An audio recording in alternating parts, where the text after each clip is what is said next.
ఆళ్లగడ్డలో నిబంధనలు అతిక్రమిస్తే చర్యలు తప్పవని సీఐ రమేష్ బాబు గారు తెలియజేశారు. 144 సెక్షన్ జూన్ 6 వరకు ఉంటుందని, పెట్రోల్ బంకుల ఓనర్లు పెట్రోల్ బాటిళ్లలో పోయరాదని, ప్రతి ఒక్కరూ నిబంధనలు పాటించాలని ఆయన కోరారు.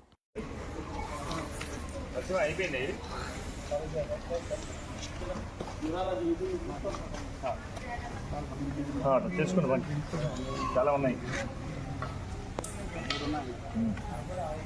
ఫాస్ట్గా ఒక దాంట్లో ఒకరు బొమ్మని చెప్పండి బాబు, ఇట్లా ఒక దాంట్లో ఒకరు బొమ్మ.